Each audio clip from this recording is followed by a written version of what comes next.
저는 두 가지 정도 보는데, 하나는 제가 사회학 선생이라서 학생들한테 이런 얘기를 합니다. 사회가 개인을 만드는 거지 개인이 사회를 만드는 게 아니다. 이거 설득하는데, 그리고 애들 이해하고 자기들 스스로 그렇게 생각하게 만드는데 2년 넘게 걸립니다.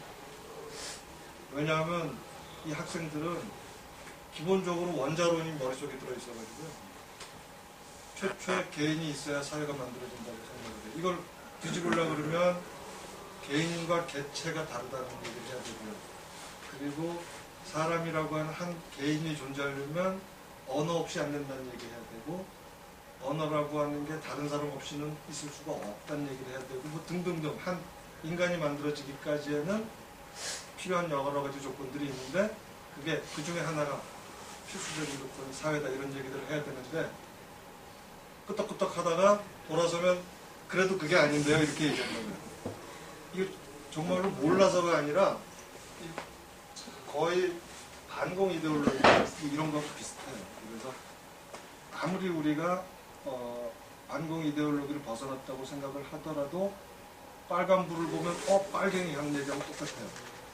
그 정도로 이게 뼛속까지 우리한테 이 실중주의 주류과학 철학의 주사가 들어가 있기 때문에 이걸 뒤집는 게 굉장히 어렵습니다.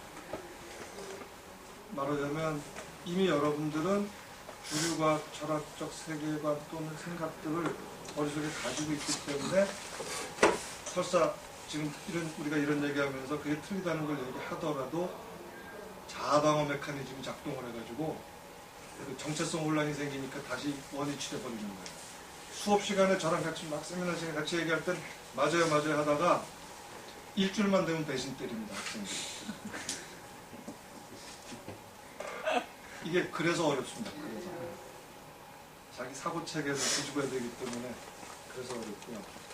두 번째 현실적인 어려움은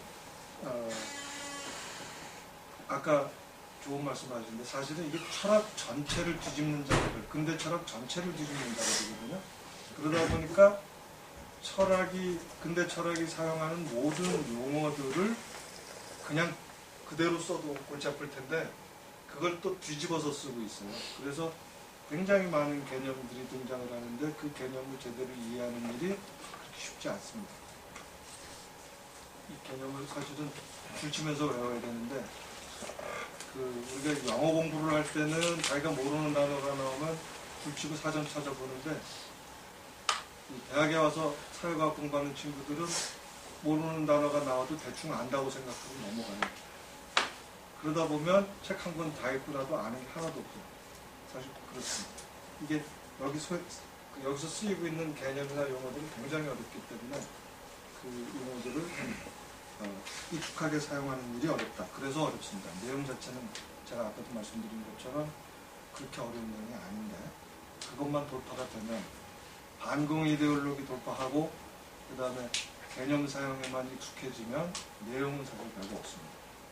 그렇게 어렵지 않고 우리들의 상식하고 잘 맞아떨어지기 때문에 저는 그렇게 어려울 거라고 생각을 안 합니다. 그 다음에 이제 또 한 가지는, 제가 학부 수업도 하고 대학원 수업도 하는데, 학부 수업 시간에 학생들한테 제가 질문하세요 그러면 틈만 주면, 시간을 주든지 멍석만 깔아주면 별의별 질문이 다 나옵니다. 자기의 모든 무식을 폭로하는 질문들이 다 나오는데, 그래서 저를 굉장히 즐겁게 해주는데, 대학원 수업만 되면 아무리 판을 깔아줘도 이 대학원 학생들은 놀랍게도 자기 인상 관리하느라고 질문을 안 해요. 질문을 해도 굉장히 이 정도 질문을 해도 되겠지라는 식의 질문만 하고 안 해요, 정말. 그래서 제가 대학원 첫 수업 시간에 항상 학생들한테 무식하다는 걸 고백할 용기가 없으면 이 수업에서 빠져라 하는 식으로 얘기를 해요. 왜냐하면 우리는 이런 거거든요. 너만 무식한 게 아니라 이 선생이라고 앉아있는 나도 무식한데 네가 그러면 난 뭐가 되냐, 이런 거죠. 그러니까 제발 우리 서로, 제가 그러니까 얘기하더라도 언제든지 모르는 단어가 나온다거나 등등 용어가 어렵다 이러면 중간에 스톱시키고 뭐야 이거 하고 질문을 하시는 게 옳다라고 하는 겁니다. 특히 다음 시간부터는 여러분들이 책을 읽어 오셔야 될 텐데 여기에 뭐 귀신 신하라 까먹는 소리도 막 나오거든요. 단어들이. 그거 안다고 생각하지 마시고 사전에 없으면 서로 여기서 토론해가지고 뭐 모르면 나중에 제가 사전 찾아올 테니까 어쨌든 여러분도 사전 찾을 수 있고 모르는 건 모르는 거를 까발리고 넘어가야 그래도 조금 건져간다 이런 말씀입니다. 그러니까 인상 관리하지 말자 하는 얘기입니다. 네. 그러면 아마 쉽게 좀 상대적으로 좀 쉽게 갈 수 있을 거라고 기대를 합니다. 아까 제가 한 가지 얘기만 하고 이제 오늘 마친다고 그랬었는데 뭐였죠?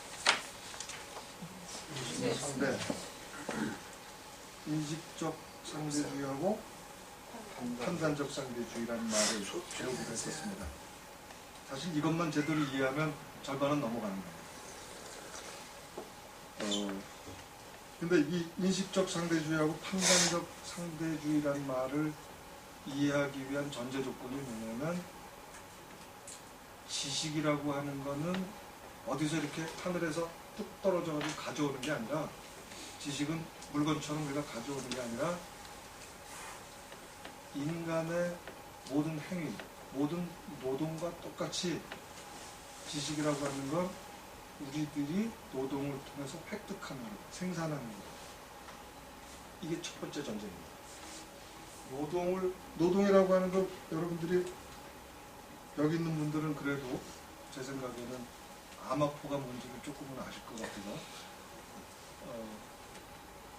생산이라고 하는 거는 무에서 유를 만들어내는 게 결코 아니거든요. 생산이라고 하는 건 우리가 지금 진짜 내가 얘기하는 생산이라는 건 추상적인 게 아니라 진짜 생산을 얘기하는 건데요. 생산이라고 하는 건 주어져 있는 자연을 새로운 자연으로 가공하는 거거든요. 제 말씀 이해되시나요? 주어져 있는 자연을 새로운 자연으로 가공하는 거.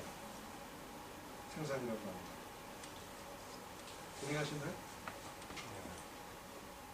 그러니까 행위입니다. 생산이라는 건 행위고 인식행위라고 하는 것도 사실은 주어져 있는 지식을 새로운 지식으로 가공하는 작업입니다.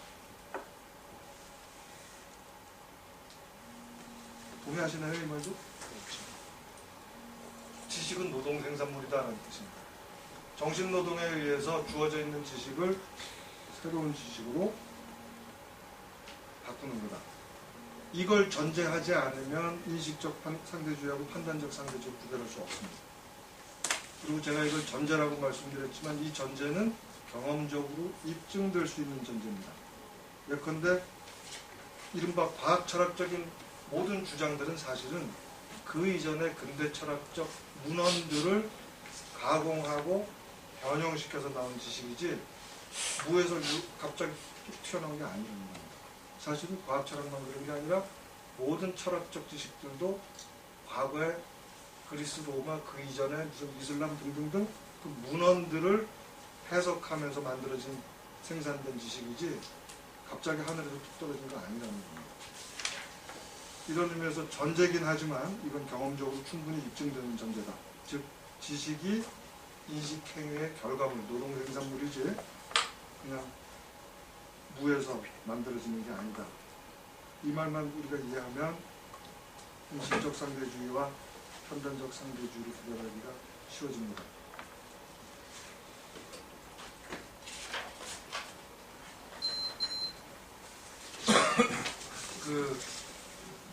노동만이 유일한 가치의 원천이다.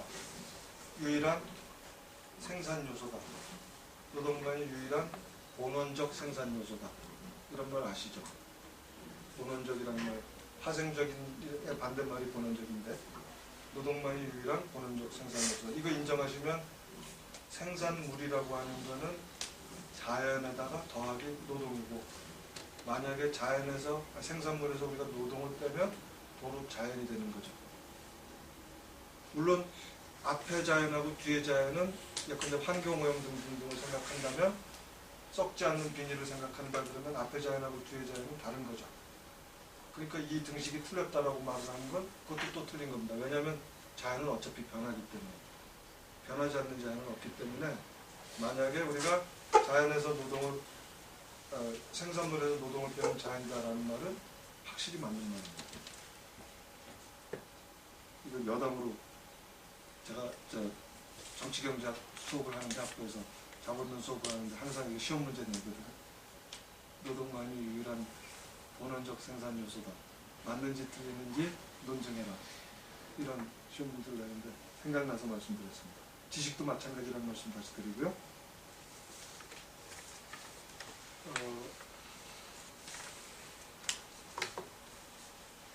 그럴 경우에 이제 우리가 인식행위라고 하는 게 노동과 마찬가지로 주어져 있는 지식을 새로운 지식으로 가공하는 작업이라고 한다 그러면 이 경우에 주어져 있는 지식 또는 주어져 있는 자연이라고도 우리가 말할 수 있는데 이거는 우리한테 거의 대부분 무의식적으로 전제되어 있는 지식입니다. 무의식적으로 전제되어 있는 지식입니다. 주어져 있는 지식이라고 합니다. 그렇기 때문에 이거는 의심의 또는 회의의 대상이 아닙니다. 주어져 있는 지식입니다. 전제로서. 만약에 그 전제를 의심한다. 그러면 우리는 생산행위 자체를 할 수가 없게 됩니다. 지식행위 자체, 인식행위 자체를 할 수가 없게 돼요. 우리는 주어져 있는 지식을 가공해야 되는데 주어져 있는 지식 자체를 적어도 잠정적으로라도 진리로 가정하지 않으면 참으로 가정하지 않으면 지식행위 자체가 불가능하다는 겁니다. 예컨대 언어 자체를 의심한다 그러면 우리는 언어 행위를 할 수 없고 이성 자체를 사용할 수 없게 됩니다. 자연이 없으면 주어진 자연이 있나 없나를 검사하겠다고 그러면 생산을 하지 말자는 얘기죠. 이런 의미에서 전제를 의심할 수 없다라고 하는 겁니다. 반면에 인식행위의 결과로 드러난 생산물로서의 지식은 언제든지 의심할 수 있고 틀릴 수 있는 겁니다. 예컨대 노동 생산물이 언제나 성공적인가요? 그렇지 않죠. 언제나 성공적인 건 아니죠. 마찬가지로 세계에 대한 언어적 표현을 만약에 우리가 지식이라고 한다면 그 결과물로서의 지식은 언제든지 틀릴 수 있는 거죠. 표현이 잘못될 수 있는 거죠. 이렇게 잘못될 수 있는 걸 우리는 인식적 상대주의라고 부릅니다. 그거는 노동 생산물, 인식행위의 결과물로서 드러난 지식. 이거를 우리는 그게 틀릴 수 있기 때문에 인식적 상대주의다. 언제든지 오류가 가능한 거죠. 우리는. 그렇긴 합니다. 그러나 그 생산의 전제 조건, 인식행위의 전제 조건으로서의 지식은 의심의 대상이나 오류 가능성이 없다는 겁니다. 왜냐하면 전제로서 우리가 참으로 일단 인정하기 때문에 그렇습니다. 참으로 전제하지 않으면 아까도 말씀드린 것처럼 지식행위, 인식행위, 생산행위 자체가 불가능하기 때문에 그렇습니다. 그런데 이 전제가 되는 지식도 틀릴 수 있다는 입장을 판단적 상대주의라고 부릅니다. 결과물로서의 지식이 틀릴 수 있다. 이건 인식적 상대주의고요. 그 인식행위의 전제가 되는 지식도 틀릴 수 있다. 이걸 판단적 상대주의라고 부릅니다. 지금 여기서 중요한 말은 인식적 상대주의하고 판단적 상대주의가 맞는 말이냐 틀리는 말이냐가 아니라 두 가지가 구분된다는 걸 명확히 하는 겁니다. 적어도 구분이 된다. 인식적 상대주의, 즉 전제가 되는 지식이 있고 그 전제로부터 생산된 지식이 있다. 이걸 구분해내라는 겁니다. 아마도 우리가 가지고 있는 성찰 능력 때문에, 성찰 능력이란 말은 나는 내가 무슨 짓을 하고 있는지를 안다 이거죠. 이른바 자기의식이죠. 나는 내가 무슨 짓을 하는지를 안다. 거울을 보는 능력입니다. 개는 거울을 보는 능력이 없습니다. 근데 우리는 거울을 보는 능력이 있습니다. 이게 자기의식이고 성찰 능력인데 이 성찰 능력이 있기 때문에 우리는 무의식적으로 전제가 되는 지식 자체에 대해서도 그걸 지식의 대상으로 삼을 수 있고 그걸 가공할 수 있습니다. 다시 말하면 의심할 수 있습니다. 있기는. 그런데 문제는 그걸 의심할 때조차도 우리는 또 다른 무언가를 참이라고 전제해야 의심이 가능하다는 겁니다. 전제가 되는 지식을 가공하려면 새로운 전제가 되는 지식을 통해서만 비판 가능하다는 겁니다. 이 부분이 기존의 근대 철학하고 근본적으로 다릅니다. 예를 들면 근대 철학은 이른바 무전제 철학이라는 말로 불립니다. 모든 것을 의심할 수 있다는 거죠. 모든 것을 의심할 수 있다고 얘기를 하는데, 그래서 이 사람들의 지식론은 사실은 무에서 유를 찾는 작업입니다. 거기에 비해서 실제 과학행위는, 또는 실제 지식행위, 인식행위는 있는 지식을 가공해서 더 확실한 지식으로 바꿔나가는 작업입니다. 예컨대 종교에서 우리가 많은 것들이 가르쳐졌는데 거기에 근거해서 더 나은 지식을 만드는 방법을 택해왔지, 역사적으로. 아무것도 아니다, 우리는 아무것도 모른다, 그리고 거기서 또 새로 시작하다. 이건 근대 철학은 그렇게 했지만 결과적으로는 실패잖아요. 왜냐하면 근대 철학의 결론은 우리는 알 수 없다고 봅니다. 당연하죠. 근데 근대 철학의 출발은 확실한 지식이 뭔가라는 걸 규명하기 위해서였는데 결론은 알 수 없다. 그러니까 실패라는 얘기입니다. 어쨌든 이 근대 철학이 무에서 유를 만든다, 전제 없이 인식한다 라고 하는 건 철학의 역사는 물론이고 인간의 지식의 역사에도 위배되는, 말이 안 되는 겁니다.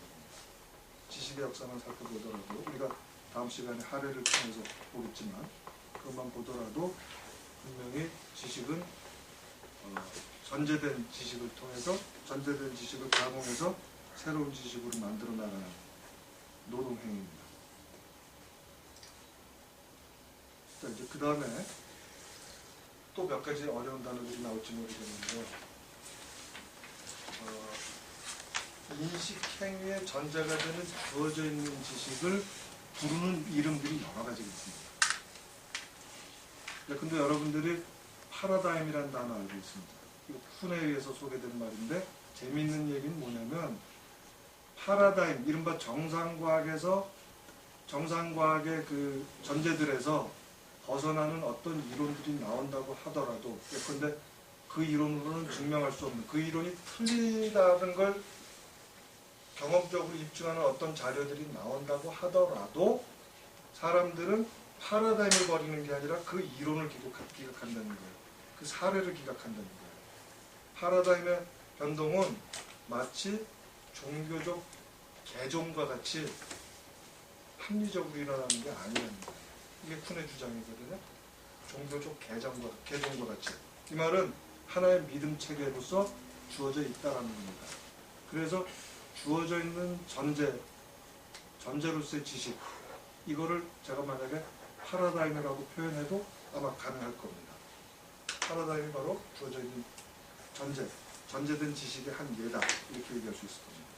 또는 이거를 우리가 알투스의 용어를 가지고 얘기한다 그러면 문제틀이라는 말로 쓸 수 있습니다.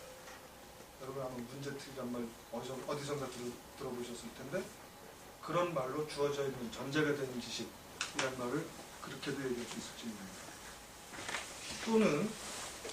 또는 우리 최규진 선생님, 아까 김익환 선생님도 그런 말씀하셨지만 일상생활에 대한 연구들이 자꾸 일어나잖아요. 근데 사실 이 일상생활의 연구가 일어나게 되는 이유는 뭐냐면, 우리들이 의식적으로 뭔가를 따지는 거에 전제가 되는 무의식적인 뭐가 있다는 거거든요. 그걸 우리 생활세계라고 부릅니다. 이 생활세계가 사실은 의식적인 어떤 행위들의 전제로서, 전제되고 있는 지식으로서 존재한다는 거거든요. 그래서 약간 파라다임이라고 불러도 좋고, 문제틀이라고 불러도 좋고, 생활세계라고 불러도 좋고. 그런데 전통적인 철학에서는, 전통적인 철학이라는 말씀은 그리스 철학 포함해서 말씀드리는 건데 근대 철학이 아니고요. 전통적인 철학에서는 바로 그걸 형이상학이라고 불렀습니다. 또는 다른 말로 존재론이라고 불렀습니다. 전통적인. 바로 그렇기 때문에 근대 철학의 가장 큰 특징은 모든 경험적으로 입증되지 않은 모든 것들을 의심한다. 그리고 이성적으로 전제할 수 없는 모든 전제들을 의심한다. 그래서 결과적으로 형이상학을 배제하는 거였거든요. 그리고 존재론을 배제하는 거였거든요. 그 결과는 뭐냐면 아무것도 할 수 없다 했었어요. 그러니까 실패라고 말씀드린 건데, 이거를 방금 말씀드린 것처럼 형이상학을 되살리는 일이나 존재론을 되살리는 일, 이게 어려우니까 사람들이 이런저런 방식으로 피해왔던 거죠. 이게 바로 파라다임, 문제틀, 생활세계 이런 걸로 표현이 되는 겁니다. 전제가 되는 지식이 있다. 무의식적으로 전제가 되는 지식이 있다.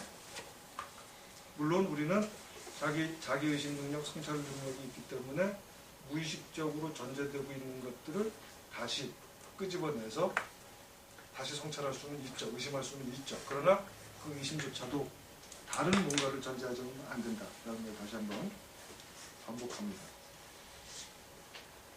그렇기 때문에 실제 인식행위는 결과로서의 인식적 상대주의는 인정될 수 있지만, 결과로서의 인식적 상대주의는 인정할 수 있지만, 전제가 되는 지식의 상대주의, 판단적 상대주의라고 하는 건 인정될 수 없다라고 하는 겁니다. 많은 역사, 많은 시간이 지난 다음에 그 전제가 되는 지식 자체를 또 우리가 의심하고 바꿀 수 있을지는 모르겠으나, 그럴 수는 있겠지만, 그렇지만 어쨌든 인식행위가 일어날 때는 참으로 간주되는 주어진 전제로서의 지식이 있는 거고, 그리고 결과로서의 인식이 있는 거다. 결과로서의 인식은 우리가 오류 가능하다. 그런 의미에서 상대주의라고 말하지만, 그러나 전제로서의 지식은 그 인식행위가 일어날 당시에는 의심할 수 없는 거다. 이 말이 중요한 거죠. 이걸 제가 예를 들어서 설명을 드리자면 이런 겁니다. 종교를 통한 인식행위의 결과 우리는 어느 게 신의 계신지에 대해서 서로 싸웁니다. 그렇죠. 이게 신의 계시가 뭐다라고 하는 거 서로 싸워서 어떤 계시는 옳은 계시고 어떤 계시는 옳은 계시가 아니다. 인식적 상대주의입니다. 그러나 신이 존재한다는 건 절대로 의심할 수 없는 겁니다. 거기서는. 신이 존재한다는 걸 의심하는 종교적 인식이라고 하는 건 들어가는 거죠. 그런 의미에서 신이 존재한다는 판단적 상대주의의 대상이 아닙니다. 그렇죠. 그건 절대적으로 믿어야 되는 거죠. 또 만약에 여러분들이 물리학을 잘 모른다고 가정하고요. 저도 잘 모르니까. 예컨대 보일이라고 하는 사람이 어떤 이론을 냈어요. 그런데 그 이론에 대해서 반박하는 어떤 이론이 나왔어요. 그래서 서로 어느 게 옳은지에 대해서 서로 싸울 수가 있고, 그런 의미에서 인식적 상대주의입니다. 그러나 두 사람이 다 뉴턴 물리학에 대해서는 추호도 의심할 수 없는 거예요. 추호도 의심할 수 없는 거예요. 그걸 의심하게 되면 아무것도 할 수가 없기 때문에 그렇습니다. 인식행위 자체가 불가능하기 때문에 그렇습니다. 이런 의미에서 뉴턴 파라다임이라고 하는 게 하나의 주어져 있는 전제가 되는 지식체계다. 또 예컨대 우리들이 자유주의의 어떤 주장에 대해서 사회주의자들이 그건 틀렸다는 주장 얼마든지 가능합니다. 또 물론 그 반대 주장도 얼마든지 가능하죠. 그렇지만 자유주의든 사회주의든 자기의 주장이 신의 계시에 의해서 이루어진 거다. 말도 안 되는 거죠. 이거는 둘 다 어쨌든 인간으로부터 우리가 어떤 사회주의를 끌어낼 수 있는 거지 신으로부터 끌어낼 수 없다라고 하는 전제가 이미 깔려 있는 겁니다. 그게 안 된다면 논쟁 자체가 불가능한 거죠. 이런 의미에서 인식행위는 언제나 전제가 되는 주어져 있는 참으로 간주하는 그런 지식들이 있다라고 하는 겁니다. 아까 언어 얘기, 거짓말 얘기 제가 했으니까 등등 됩니다. 그러면 이제 어떤 파라다임, 어떤 생활세계, 또는 어떤 형이상학, 어떤 존재론, 또는 어떤 세계관 이런 걸 우리가 쓸 수 있겠는데, 어쨌든 주어져 있는 전제가 되는 지식으로서의 이러저러한 것들 중에 우리가 뭘 선택해야 합리적인가? 이게 질문이죠. 우리는 어떤 전제에서 시작해야 되는가? 주어져 있는 어떤 지식을 하나의 전제로, 참으로 간주하는 전제로 삼을 건가? 여기에 대해서 바스카의 전략은, 또는 비판적 실존론의 전략은 지금이 과학의 시대고 과학은 확실한 지식을 준다라고 하는 걸 전제로 합니다. 과학이 확실한 지식을 준다. 이건 우리들 상식하고 맞는 거죠. 우리들은 분명히 과학이 가장 확실한 지식을 준다고 믿고 있으니까. 사실은 이거는 근대 철학자들의 전제이기도 합니다. 여러분들이 근대 철학의 시작은 신학을 과학으로 대체하는 작업이었거든요. 출발 자체는. 왜냐하면 그런데 이제 문제는 뭐냐면 이 사람들이 과학이 확실한 지식이라고 하는 걸 직감적으로 알았는데 유감스럽게도 거기서 출발하지 않고 과학이 왜 확실한가를 묻다가 결국 실패를 해버려요. 과학이 확실하다는 걸 전제로 삼았으면 실패하지 않았을 텐데 과학이 왜 확실하지라고 묻다가 이 세상에 아무것도 확실한 건 없다고 결론을 내렸기 때문에 실패했다는 겁니다. 이건 마치 그 지식행위라고 하는 게 생산행위라고 하는 걸 잊어먹기 때문에 그런 건데 어쨌든 바스카는 과학이 확실한 지식을 생산한다는 걸 전제로 하고 있고 이 전제는 우리들의 일상적인 경험과 우리들의 일상적인 상식과 일치합니다. 그래서 이제 그 다음에 묻는 게 뭐냐면 놀랍게도 이렇게 질문을 합니다. 과학적 인식 행위가 가능하려면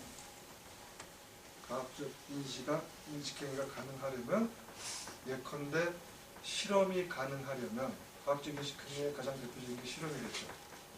실험 행위가 가능하려면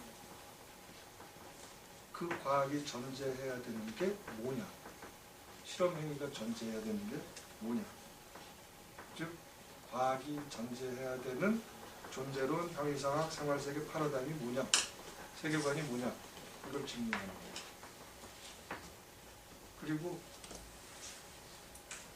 그 대답을 예컨대 대답 중에 하나가 우리의 상식이지만 자연은 우리가 독립적으로 실제로 존재한다. 이거 우리 상식이죠. 그런데 근대 철학은 이거 부정합니다. 그건 모른다고 얘기하니까요. 그 다음에 자연에는 필연성이 있다. 모든 변화는 예컨대 인과관계에 따른다. 이거 우리 상식이죠. 근데 근대 철학은 이거 부정하거든요. 이걸 되살리는 겁니다. 그래서 과학이 존재하고 있는 존재론 또는 형이상학 또는 세계관 또는 패러다임, 문제틀 이런 거를 되찾아내서 재구성하는 전략 그리고 거기에 기초해서 주어져 있는 전제에서 기초해서 오류 가능한 상대적인 인식들의 우위를 비교하는 것. 이러면 비교도 가능하고 우리들은 큰 문제 없이 모든 지식을 일관성 있게 통합할 수 있게 됩니다. 오류 가능한 지식들을 확실한 토대 위에서 비교 검토할 수 있게 된다는 뜻입니다. 그런데 이 전제되어 있는 지식을 전제되어 있지 않다고 의심해버리기 때문에 근대 철학은 모든 지식이 상대적이다라는 결론을 내릴 수밖에 없었다고 하는 겁니다.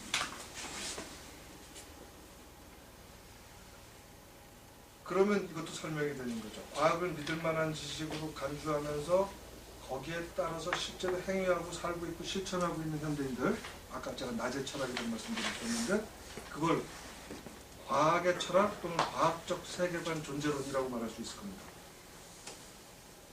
거기에 따라서 실제로 우리는 행위하고 있는데 반만 되면 과학이란 뭔가, 확실한 지식은 뭔가라고 질문하면서 나는 알 수 있는 게 아무것도 없어. 이런 결론을 내립니다. 만약에 정말로 그 전제에 대해서도 의심한다 그러면 우리는 10층에서 뛰어내려도 안 죽을지 모르니까 뛰어내려야 됩니다. 근데 우리가 행위할 때 보면 분명히 죽는다는 거 알고 있거든요. 그 분명히 죽는다는 거 알고 있는 거. 이게 바로 과학적 세계관이고 과학적 존재론이고 과학적 형이상학이고 등등등입니다. 어쨌든 그 과학을 믿을 만한 지식으로 간주하면서도 모든 지식은 상대적이라고 얘기하는 이 부분은 결국 과학 철학 또는 조금 더 좁혀서 얘기하자 그러면 실증주의의 이데올로기 효과다 라는 게 바스카의 최종적인 비판입니다. 과학의 시대에 살고 있으면 당연히 우리는 확신하면서 살아야 되는데 상대주의에 빠지게 된다. 이게 바로 주류 과학 철학의 이데올로기 효과다. 물론 의도하지 않은 거죠. 그래서 비판적 실제론 또는 바스카는 이 이데올로기로 추락한 주류 과학 철학 또는 근대 철학을 교정해서 원래의 의도, 근대 철학의 원래 의도는 과학이란 뭔가를 균형하기 위한 거였고 근데 과학자학도 마찬가지였고요. 그 원래 의도대로 완성하려는 전략. 그걸 위해서 무전제 철학을 버리고 과학을 지식행위, 인식행위로 보고 생산행위로 보고 그래서 주어져 있는 전제가 뭔지에 대해서 밝혀내면 그러면 우리들이 이 과학이라는 뭔가를 제대로 규명해낼 수 있다. 이게 마스크의 전략입니다. 한 가지 이제 덧붙이자 그러면 과학에서 비판적 실제론이 갖는 위상하고 사회과학에서 비판적 실제론이 갖는 위상이 언뜻 보면 다를 수 있다고 생각할지 모르겠습니다. 근데 사실은 사회과학에서도 비판적 실제론이 과학에서 일반적으로 차지하고 있는 위치와 똑같다라고 말을 할 수 있습니다. 왜냐하면 간단히 말씀드리면 사회가 자연의 일부고 인간이 자연의 일부라는 걸 우리들은 절대 부정하지 않거든요. 이게 주어져 있는 존재론이고 주어져 있는 세계관이거든요. 그렇잖아요. 그러면 자연에 대한 과학, 확실한 지식을 얻을 수 있다고 부르면 사회와 인간에 대해서도 확실한 지식을 얻을 수 없다는 건 말이 안 되잖아요. 비판적 실제로는 바로 그런 주장을 하는 겁니다. 다만 근데 이런 주장이 가능하려면 먼저 넘어야 될 벽이 있죠. 여러분들이 뼛속까지 가지고 있는 생각이 뭐냐면 사실로부터 가치를 추론할 수 없답니다. 사실로부터 가치를 추론할 수 없다. 사실과 당위는 전혀 별개다. 여러분 아시잖아요. 그거 여러분들은 완전히 금과 옥조로 믿고 있는 거잖아요. 이거 누구 얘기인지 아십니까? 휴메의 얘기입니다. 과학 철학의 얘기입니다. 주류 과학 철학의 얘기입니다. 진리가 아니고 휴메의 얘기입니다. 근데 우리는 그게 뼛속까지 진리로 들어와 있죠. 사실로부터 가치를 추론해낼 수 없다. 이게 말하자면 근대 철학이 가지고 있는 신화를 사회과학자들이 무분별하게 받아들여서 생긴 일들인데요. 사회과학자들의 일반적인 입장은 이런 겁니다. 자연과학은 식중주의에 맡겨두고 나 과학이 뭔지 모르겠으니까 골치 아파. 자연과학은 그냥 주류과학 철학자들이 주장하는 대로 내버려둬. 식중주의든 뭐든. 그리고 사회현상은 어쨌든 자연현상하고 다르잖아. 그러니까 그걸 식중주의가 들어오지 못하게 막어. 그리고 협약주의로 가는 방식입니다. 이게 사회과학자들의 대부분의 전략인데 그러다 보니까 목소리 큰 게 이긴다예요. 목소리 큰 게 이긴다. 모든 사회과학은 이데올로기다로 돼버리는 거죠. 이걸 뒤집으려고 그러면 우선 사실로부터 가치가 연역될 수 없다라고 하는 휴메 신화를 깨뜨려야 돼요. 이거 깨뜨리는 건 너무나 간단합니다. 왜냐하면 자연의 일부라고 하는 걸 우리가 인정할 수밖에 없거든요. 사회든 인간이든. 사회현상이 자연현상이지 별거예요. 특수한 자연현상이죠. 특수한 자연현상. 그렇지만 자연현상이 아니라고 말할 수는 있는 거예요. 이 부분이 과학적 세계관과 관련된 얘기죠. 사실 막스가 여러분들이 잘 아는 막스가 도덕이론이나 윤리학을 부정하고 있다는 거 여러분 잘 알고 있을 겁니다. 근데 이게 도덕이나 윤리가 역할을 하지 않는다라는 의미로 부정하고 있는 게 아니라 사람들이 특정한 도덕 신념에 의해서 사회주의가 구축된다라고 생각하는 것. 이게 아니란 얘기를 하려고 하는 겁니다. 사실에 의해서 저절로 가치가 연역될 수 있는 거지 사실에 의해서 사회주의라고 하는 이른바 가치가 연역될 수 있는 거지 주관적인 신념으로서의 도덕에 의해서 사회주의가 만들어지는 게 아니란 얘기를 하려고 하는 겁니다. 그래서 막스한테서는 윤리학이 없다라는 말이 그런 거죠. 근데 이런 식의 주장, 사실로부터 가치가 나온다라고 하는 주장은 사실은 2000년 동안의 우리 인류의 주장입니다. 이게 막스의 특별한 주장이 아니라 아리스토텔레스의 주장이기도 하고 플라톤의 주장이기도 하고 공자, 맹자의 주장이기도 하고 심지어 이슬람의 주장이기도 합니다. 자연을 알면 우리가 어떻게 살아야 될지도 안다. 이게 도잖아요, 도. 자연을 알면 우리가 어떻게 살아야 될지도 안다. 사실로부터 가치가 추론될 수 있다. 이 엄청나게 2000년 동안 우리가 유지해왔던 진리가 부정된 거는 불과 한 100년에서 200년 사이의 근대 철학에서입니다. 그게 부정된 건 불과 200년입니다. 200년이고 오늘날 지금 비판적 실제로는 그 오래된 진리를 복원하려고 하는 겁니다. 이런 의미에서 저는 이 비판적 실제론이 엄청난 작업을 하고 있는 건데 어떤 대부분의 경우는 주류를 거스르는 거기 때문에 상당히 어렵고 외롭습니다. 판단을 아마 여러분들이 하시는 게 좋을 것 같고요.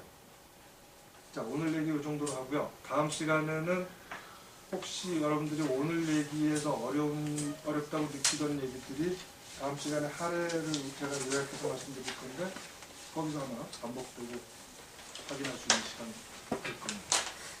자, 오늘은 마치겠습니다. 수고하셨습니다. 예, 수고하셨습니다.